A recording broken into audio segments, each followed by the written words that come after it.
And we are live. Hi, guys. Hello.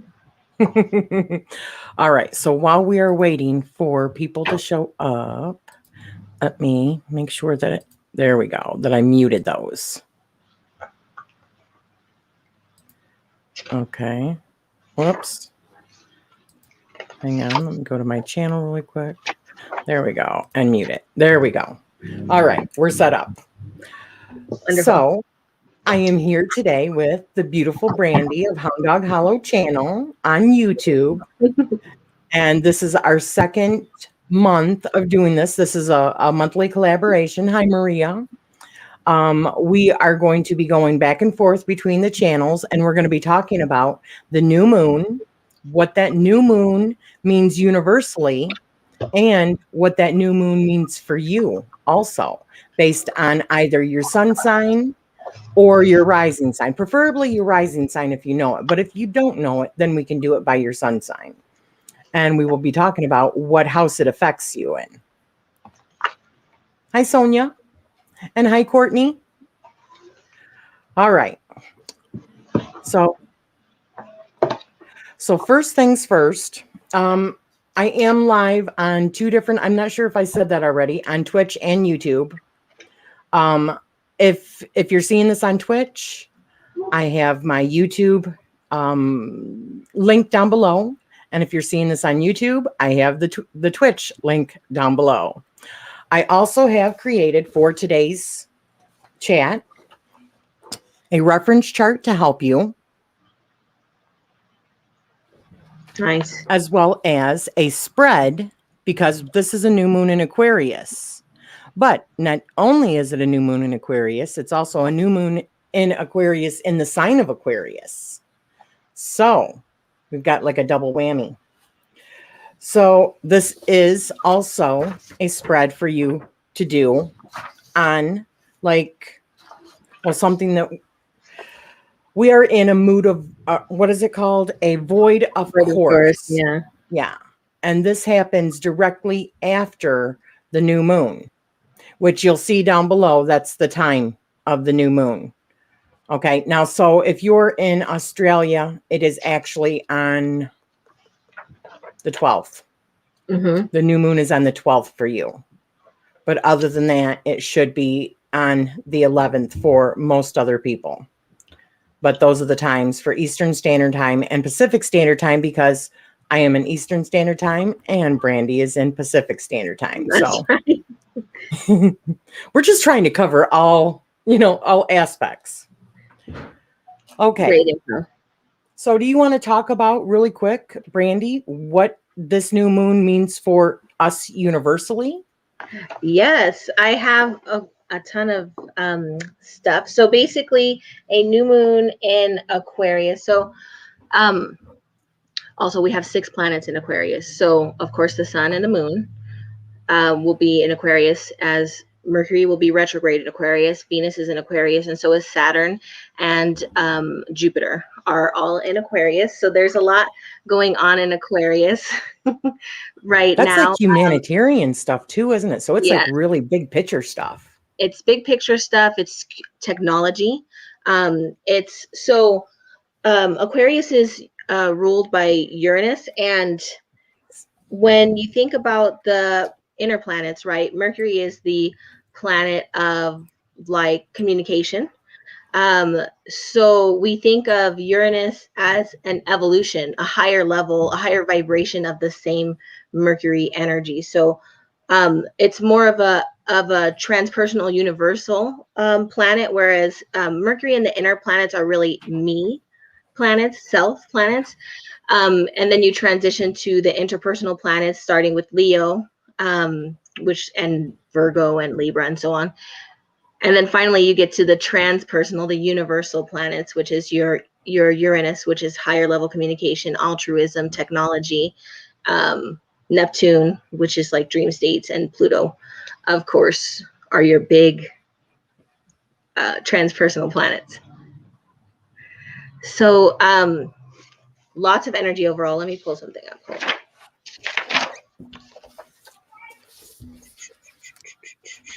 So it's about new ideas, new ways of thinking, using your imagination, being innovative. We have so we're looking at innovative ways to work on love, communication, growth, and discipline. So discipline, of course, is your Saturn, love is your Venus, communication is your Mercury, growth is your Jupiter. So each planet in this sign is talking about how can we shake it up, how can we change things, how can we innovate, how can we really move in this direction of growth on a broader like level, like playing field. Well, what I also have on the sheet, what I read in this was that we have two planets that are really close to each other in this, which is Mercury and Venus. Yes. Which means like communication in like your love life and stuff like that, right? Exactly. So, yeah. So, but also the fact that right after the new moon, we have a void of course, which means it is actually going from Aquarius, because the moon changes zodiac signs that it's in roughly every 2 to 2.5 days. So it is right at the end of, it's like 23, what did I put here? 23.16 degrees, and each house is 30 degrees. So it's right towards the end of Aquarius, and it's moving into Pisces. So what that means is it's transitioning. When it's transitioning or mood void of course, I don't know why I have problems with that, void of course, but as it's like the moon is not being aspected by any planet at that point. Yes. So it's like any kind of intention setting that you do during this phase, it's not going to work. Not ideal. Yeah. It's like, it's a good time for self-reflection because you're not being influenced by other things. And that's why I found this wonderful spread from this particular site. And I believe I do have a link down below as well to this particular spread. I hear the doggies. I'm sorry. That's okay. Usually it's Sully.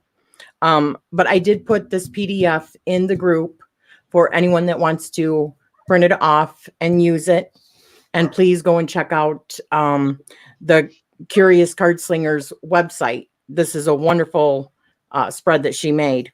But it's a great time for reflection during that 13-hour period right after the new moon. So that's a great time to be doing some sort of, tarot introspection or whatever. I love that. And it's always good to plan, really think about like, what are my intentions going to be? What am I going to start manifesting? And the planning and the divination and the reflection is a great way to start. And we sometimes just want to jump into setting an intention and getting moving. But really, I think that thinking before you leap part is going to be really important this moon, but also it's really important in general. And maybe we don't want to leap into things in Mercury retrograde in general. Which ends on the 20th, right? Yes, I can't wait. I'm tired. I'm tired of it already. Better now that my mouth isn't numb. LOL. Had a dentist visit this AM. Oh, goodness. My goodness. I have been there, honey. So let me read this really quick. What it says, and I'm reading out of the Moonology. I highly recommend this book and what this new moon means universally. It says, this new moon looks interesting, but it has its limitations. Flavoring it is a meeting between communicative Mercury and loving Venus. So if you want to make a new start when it comes to love or the flow of abundance into your life, get clear now. This is also the time to declare your intentions regarding your love life and your finances to someone else and or to the universe, and to turn your number one new moon wish into an affirmation. However, there are other big energies to bear in mind. Wait at least 13 hours after the new moon, because immediately following it, the moon is void of course, meaning that it doesn't make an aspect with any planet until it moves into the next sign of the zodiac, which is what we were just talking about. And it said that whatever you start will not bear fruit. This is the only time that the moon goes void, of course, straight after the new moon in 2021. Not long after the new moon, but before the full moon, we get the Saturn-Uranus clash. So there'll be something of a crack at wide open energy around. Ask yourself, am I resisting a lesson that I need to learn? And if I just take it on board, will I be liberated from someone or something? That's the question of the month. Be sure that if an authority figure is giving you instructions that are rubbing you up the wrong way, you're not just being hard to get along with. On the upside, this energy is amazing if you want to tear down old structures in your life, literally or figuratively. Yes. And it also heralds the Chinese New Year, Yeah. the year of the metal ox. So we're not really going to be talking about, I don't believe, unless you have some cool info on that. I just have a quick blurb if that's okay. You want to talk about Um, this really quick? Yeah, just really quick. So a lot of people consider this particular new moon the most important new moon of the year, because for many, many people on the planet, for many cultures, it represents Lunar New Year. And so I just really briefly, this is Wee Moon. I really like the information. It just has a really brief forecast for the year of the ox, which is what we're starting with this new moon. So the year of the ox begins on February 11th, the second new moon after winter solstice. In agricultural society, oxen are reliable, strong work animals. They are responsible for the survival of humanity. That same sense of power and dedication are goals to strive for in the year of the ox, a time of focused work to complete what you started in the year of the rat, which was this last year. Success is achieved through diligent and conscientious effort. A good place to start is by putting your financial affairs in order if you didn't structure your resources in the rat year. Then tend to your home, your personal needs of yourself and others. The element of metal represents a clean, pristine, even shiny environment in Feng Shui. 2021 is a metal year to clear out, pare down, and simplify. Save new designs and risky ventures for next year, which is the year of the tiger. For people born in ox years, they are, so that would be 1925, 37, 49, 61, 73, 85, which is my husband, 97, 2009, and this year. They are steady, loyal, and true. They value honesty, integrity of character, and reward from hard work. Like an ox plowing the fields, they persevere and are not swayed by opinion. Rarely does ox make an effort to seek social connections to achieve success. Ox believes that if she applies herself and performs, she will be recognized and rewarded. But in today's work environment, where advancement often depends on how you sell yourself, the ox can feel underappreciated. So keep your boundaries firm this year and don't take on the workloads of others. So otherwise, in relationships, ox is a good provider. Surprises and thrills of romance may not be their forte because she's not overly romantic. So this is not, they're not one to try new things, set trends, or take initiative. They're home oriented. So appreciating a secure home and work environment would be good this year. Enjoying feasts, being happy in the kitchen. And it's the most fortunate season is in winter. And they're related to Capricorn. So that's their version of Capricorn is the ox. Oh, So okay. lots of like setting your boundaries, working hard. Just this is a year for like keeping it That slow. good, strong structure. Yeah, Yeah. it's a good year for that. And we need it after the whirlwind that was last year. Yes. So Tangi asks, wait, so I mail off my tax form before the new moon or after? Well, I would say, but go well, ahead. that's what I was going to say. If you do mail it off, don't mail it off until after 13 hours after. Yeah. That's what I would say. Because, I mean, a moon energy is like 3 days before and 3 days after, right? Mm-hmm. But 13 hours within 13 hours after it is that like area where it's not affected by anything. So I would not And do you want it when anything it's within that. waxing, so you can attract abundance and not have to pay. So Right. that's my recommendation. Yes. So if you would let us know what your rising sign is, we can tell you what house it's going to affect and give you a little bit of information on that. If you don't know your rising sign, then just let us know what your sun sign is, and then we can go by that. But it is more accurate if we know what your rising sign is. Mm-hmm. Okay, so Leo. Now, My son too, Maria. with the chart, it shows you down below. I actually made this so that you can see exactly what house, based on your rising sign or your sun sign, how it affects you.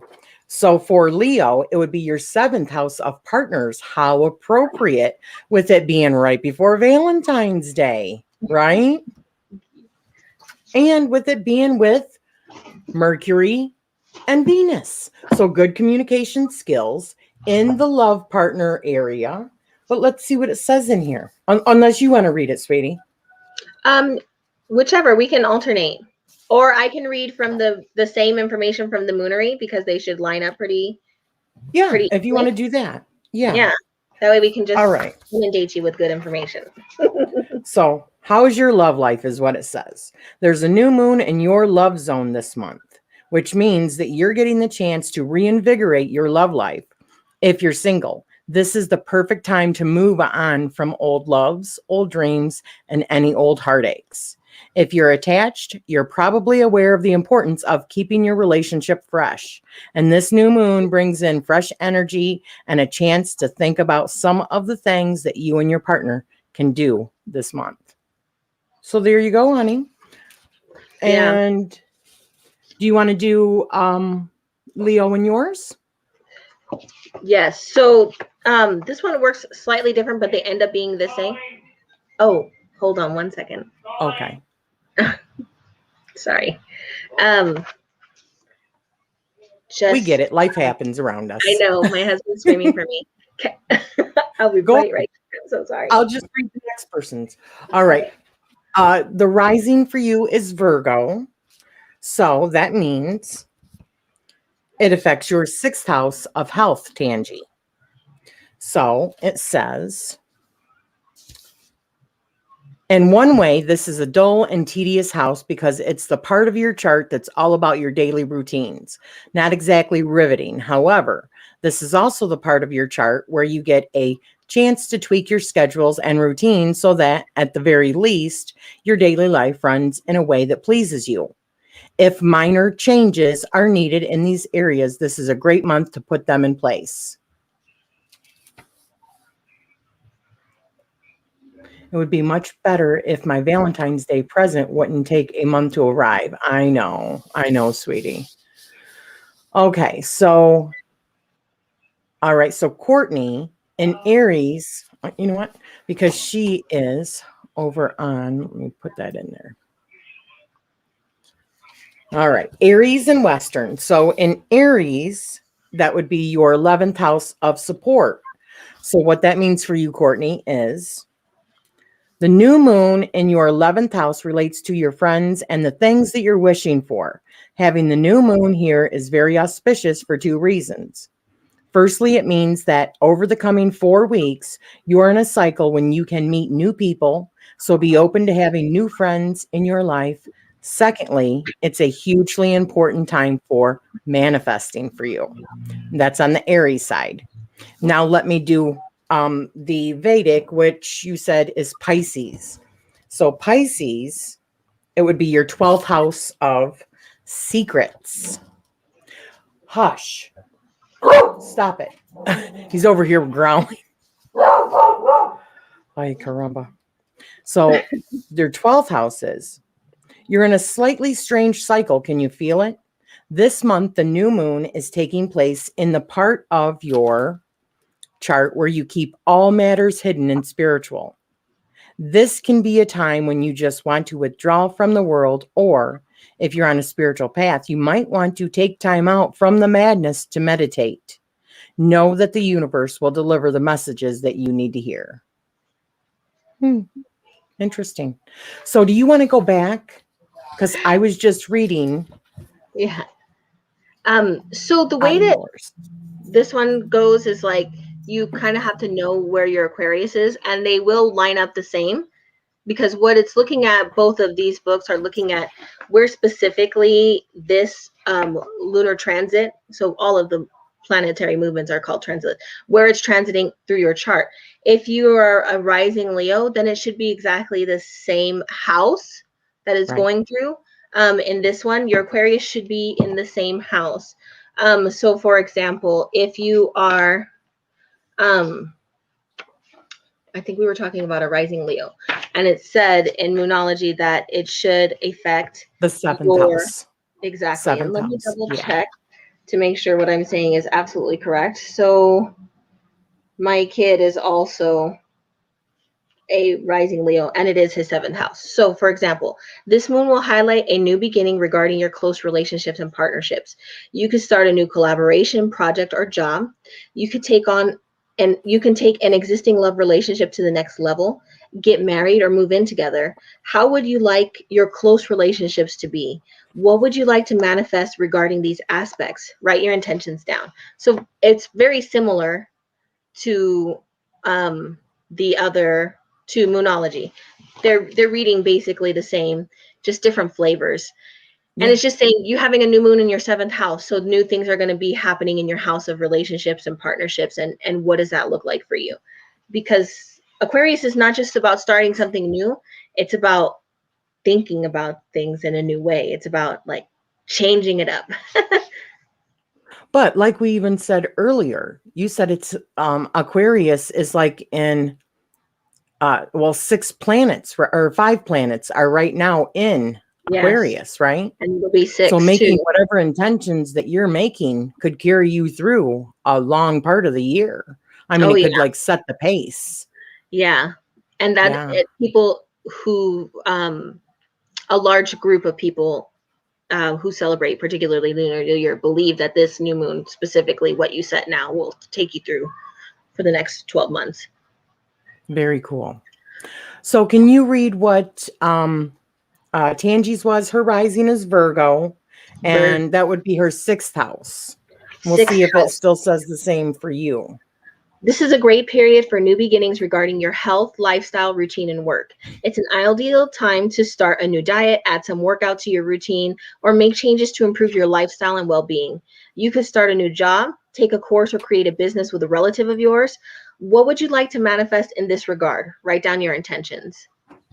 Was it pretty similar? Or? Yeah. Yes. Okay.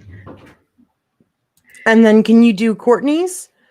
Which was? Her Western is in Aries, is her rising, which puts it in her 11th house. Ooh, nice. This moon will activate your social life, goals, and collaborations. You could start a new job or join a new team. It's a good period to socialize, network, and connect with friends. Be open to new and unexpected opportunities that will help you expand this area of your life. Friends could help you achieve your goals. Find new ways to collaborate and meet new people. And now, can you do her Vedic, which is in Pisces, which would be in her 12th house? Which is mine, too. Mine is in Pisces. During the next 2 weeks, you'll feel like taking some time off, resting, and enjoying some me time. You could finish a creative project or quit a job. It's a good period to think about what you really enjoy doing, reflect upon your belief system, and connect more to the spiritual world. Take a break, rest, and get ready for what comes next. Yes. Okay, and that was very similar to what was in here. But it is good to hear it from 2 different astrologists, though, that they're pretty much very similar in what they think for that. Yes, and it goes back to the meaning is like this is where the action is taking place for you this month in this house, in this room of your astrology, and so what are you going to do with that energy, which is really exciting, depending on what focus it's going to have in your own personal life. Yeah. Absolutely. It's like having the information and then, I mean, are you going to butt heads with this information or are you going to work with it and see how it, enriches your life? Use that energy. Exactly. He is a Gemini rising. So that would be her 9th house of spirituality. So let me read that really quick because I haven't done that one yet. So the 9th house of spirituality. This part of your chart is related to study, travel, and adventure. There's a rush of new energy in these areas of your life. So if you have plans for them, ask for the sky's support. This part of your chart is about seeing the big picture of your life. It's about higher learning and self-improvement. This is the month to open your eyes to the big, wide world rather than fretting about all the little details on the home front. Excellent. That's what's up. And then on the same token, during the next 2 weeks, you could be busy studying, taking exams, dealing with legal matters, visas, or traveling plans. You could see your work published or feel like showcasing your creative talents. It's a good period to enjoy time traveling, meeting people from different backgrounds, learning something new, or earning money through a hobby. Excellent. Now, Sonia, yours would be the same one as the first one that we read for Maria, because if you only know your sun sign, then that's what you would go by. Okay. Mhm. So that's where it would affect you, which is your 7th house of partners. So right around Valentine's Day, hey, time to be freshening things up a little bit. All right, let's see. Oh, and your rising is Aquarius. So this would fall in your first house, right? Nice. Yeah, your first house of self, which is, all right. The new moon is taking place in your first house this month, which is big news. It offers you the chance to start again in any part of your life in which you know that's needed. If you're really happy with the way things are going, then consider an energy recharge to help propel you through the coming 12 months. If you want to change the way that others see you, the next 4 weeks are the time to work on that. So it's whatever area pretty much in your life where you want to set intentions, you can, because your moon is in Aquarius and your sun sign is in Aquarius and your rising is in Aquarius right now. Mhm. So This moon will open up a period for you to renew yourself. It's a great 2 week period to focus on the way you act, your physical appearance, and health. You could get pregnant, give birth, or think about having kids. You could start a creative project or business. You can move to a new place or have a new roommate. What would you like to manifest regarding manners with these manners? right on.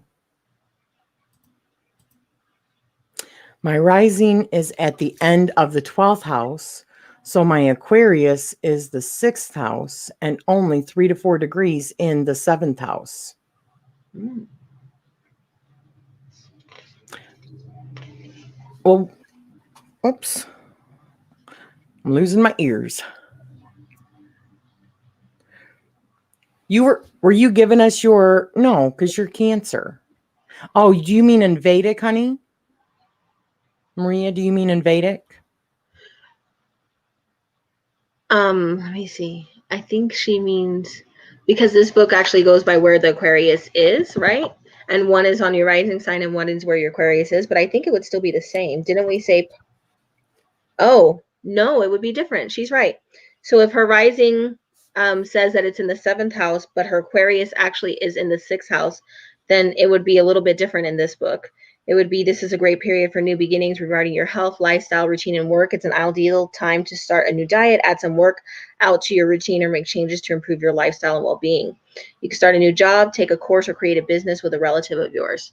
So you are in the cusp between the 6 and the 7, so you can take it either way. You could do for your health or you could do for your relationships or both. Yeah, I think because she said Leo for like her Western. So I think that Oh, she meant her Vedic, oh, if I remember right. oh, I see.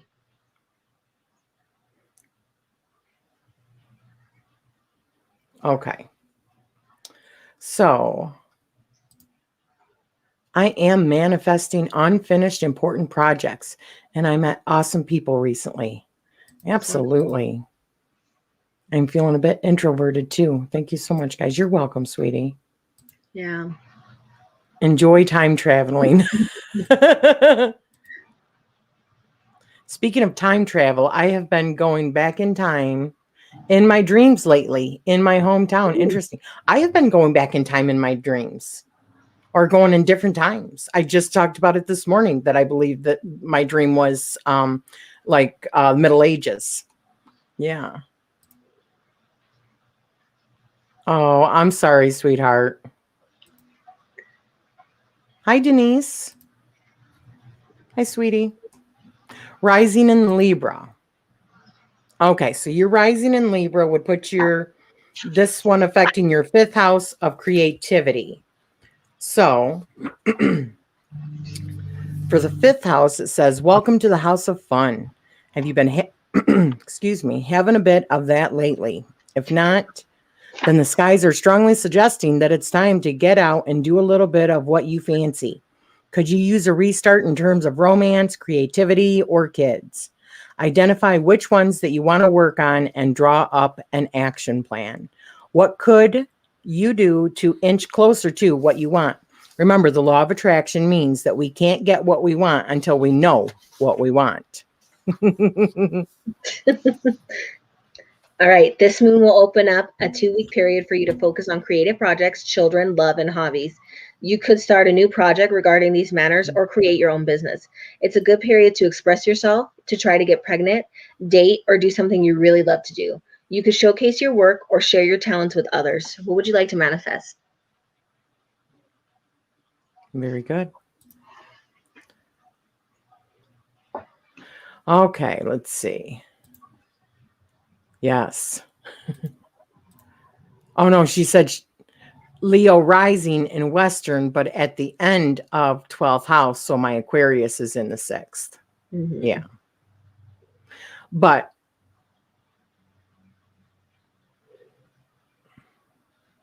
right.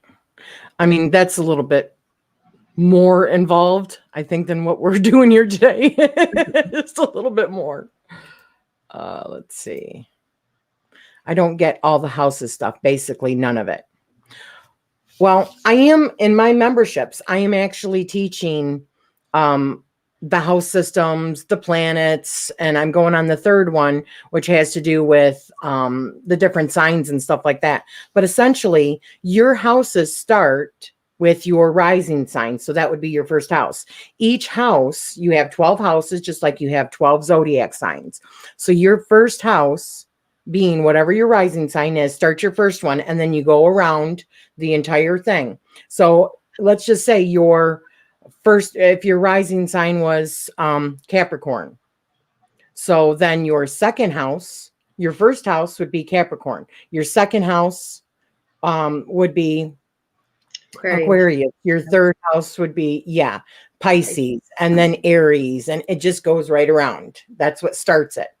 And then each one of those houses is based off of each one of the signs. So your first house being the first house of the zodiac, which is Aries. So it's based off of Aries. The second one would be Taurus, which is based off of Taurus because that's the second sign in the zodiac, and on and on and on. Mm-hmm. But this will help you. This chart that I created, it's in the Amethyst Ascension group. I just put it in there today. This will give you a little bit of guidance, and it shows each of the houses and what the houses stand for. And then you just have to find how it fits for you. But to understand how the moon works, if the moon is in Aquarius, then it would be in your first house. Mm-hmm. You know I'm saying, and then it moves around. So whatever your rising sign is, you just count it around. But the first house would be whatever the moon is in. Mm-hmm. And if you're thinking about the energy or the meaning of houses, like in general, like what does it mean? The house is just like a place in your life, a pocket or topic in your life. Like, of course, Aries is the self, and then Taurus would be like the second house. Aries would be the first house, which is the house of self. The second house is Taurus, which is the house of possessions and materialism. The third house would be Gemini and communication. So that's the room. It's your room that you do these things in, so to speak. That's what the house is. But then whatever your sign is in that house is how you decorate that room, how that room manifests. So like my first house, the house of self, is Pisces. So mine would be, in Pisces decor, whereas Rachele's, what's your rising again, Rachele? I forget. In Vedic, I'm Gemini. Mm-hmm. So an air Cancer in Western. Oh, Cancer. I do like Cancer, though. It's a nice one for just home, little crabs. Makes me think of that. And then, of course, so how is it manifesting specifically in your house? Everybody's rooms in their houses look different. How does yours? What's the flavor of yours? What's the theme of yours? That's kind of like a metaphor that I use to keep it in my brain, how it works. It's just really just a structure. If you learn from the basic what it's based on, it is a heck of a lot easier to understand. So that's why I'm doing the classes, or they're just regular chats that I offer in my membership. I'm doing 4 or 5 depending on how many weeks are in a month. And we start off with the basics, and I do worksheets every single week in order to help you follow along, starting at the very basics, which is, well, I do have a sheet here. I can show you just briefly, which might help put it in a little bit more perspective.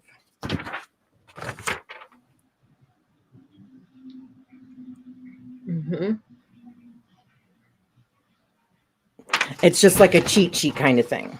But anyways, it can be intimidating if you look at it in the bigger picture, so it's better to just start off with the basics to begin with. All right. I used to do charts when I was younger. Oh. What was the look on my face? She says, LOL, the look on Rachele's face. I don't know. I used to do charts when I was younger, when my brain was working. Oh, you're welcome, honey. There's a couple of them in there. I'm so grateful for Google. No doubt.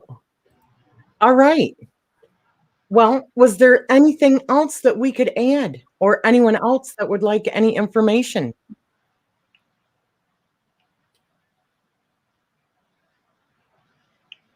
That look of what I was feeling when you read Maria's comment. Oh.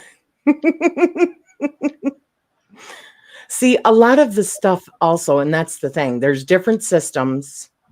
There's different ways of calculating it, whether or not it's a full house, which is all, if you're in one house, then you're in the whole house. If you're not, some of them, what is it, like half houses? So you can talk about, I'm like so many degrees in this house and so many degrees in this house, right? And if you're in a cusp, then you get the both of them, right? Yeah. And it does get really complicated. I have intercepted houses, which means that there's no Aries or Libra in my chart, but there's 2 Gemini houses and 2 Sagittarius houses. So it can get really complicated. Yes, it can definitely. But starting off with the basics, the book that you had suggested to me, and I don't have it down here. Astrology for Yourself. Yes. I love it. Yeah. It's a great book. That is so wonderful. But it is good. Honestly, if you just want to understand and all you know is just your sun sign, this is still extremely helpful. Or the one that you have. What's the name of the one that you have, honey? This one is Moonary, and they're just basically saying it's a lot, the same structure, brief overview, and then you find like where in your chart is this, and you just pull it up, and it'll say it's going to transit through this area, and this is what you should be working on. Exactly. Yeah. She says, oops. Yeah, sorry, I can't even compute that. Don't you have to have a time of birth to even start? I can't get that info. Yes. And I have talked about this before. If you are not certain of the time that you were born, first of all, I would go to other people and ask them if they could give you like a roundabout time that you were born. If you were born in the evening, if you were born in the morning, all that helps to, bring it down a little bit. If they can't, then the rule of thumb is to put in noon for that day. Yeah. Or if they're like, oh, I kind of know it was in the morning or it was in the middle of the night, then you can still narrow it down to several signs. Right. Well, because generally people are like, oh, I remember I had just gotten out of the shower. I was getting ready for work. And so you kind of have a more narrow range. And then you're not like 12 signs that you're looking at. You're down to a few. Right. That And makes sense. if you don't have any parents that are still alive, because as we get older, sometimes we don't have our parents to tell us what time, maybe an aunt or an uncle or an older cousin or an older sibling might have a good idea of narrowing it down to a day or an evening. Now, I had the same issue with Summer, and she does not know exactly. So what we did, she had asked, and they narrowed it down to like I think 4 or 5 hours span because it was like an evening or whatever. So I did her chart at 2 and 3 and 4 and 5. And then we looked at what those signs said and figured out which one really, fit more her personality. And there you go. Once you have that, then you have everything that you need. And sometimes your birth certificate will say it, or your county, wherever county that you were born, your Office of Vital Statistics, they try very hard to get the time of birth for every person as they get your social set up. So there's a good chance that they have that information. That's how I got my husband's, was on his birth certificate. Gotcha. So Scorpio would be the 4th house of home. And for that would be your home life, your personal life, your domestic life, your past, your family, the people who feel like family, and your actual home. All these parts of your life are up for renewal. Now, as this month's new moon focuses its energy onto your 4th house. If you haven't been getting on well at home or with your family, this is the ideal time to sort things out. If you want to move, sell, or buy, it's all possible. This moon will bring a new beginning connected to home and family matters. It's a good 2-week period to improve this area of your life. You can make changes at home, move in or out, or spend more time with relatives. You could decide to have kids, get unexpected news from a relative, or have some arguments with your love partner.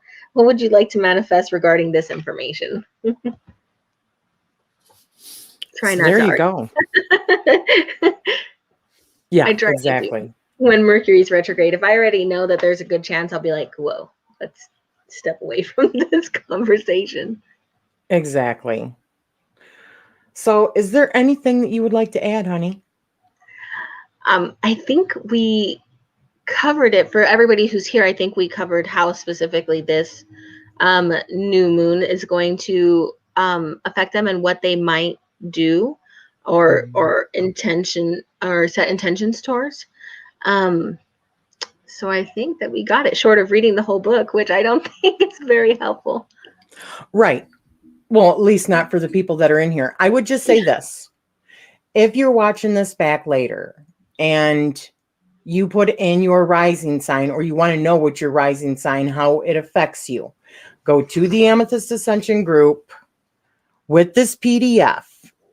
Down below, it'll tell you what your rising sign is, what house it's going to affect. Then you can come up into the chart up here and find the house, and it'll tell you what that house is about, a little bit more detail. And then you can easily put 2 and 2 together. And I've also put some information for you on this side, just telling you about what's going on. And remember, whatever intentions that you're setting for this particular new moon, wait about 13 hours until afterwards, or do it right before the new moon. But I would definitely not do it within the new moon and 13 hours after, because it's like fruitless because of the void, of course. For sure. And also, if you want to do a spread during the time of the void, of course, for a little bit of reflection, I've also put this PDF in the group. All right. Next month, we're going to be over on Brandy's channel for this same one for the following month. I don't know what date yet. We haven't worked that out, but we will be over there. So I do have Brandy's link down below. So make sure that you are subscribed to her as well, please. Yeah, the Amethyst Ascension family Facebook group, and the link is down below. Okay. So that's awesome. Yep. So thank you everyone for joining us, and we hope you have a wonderful rest of your day, evening.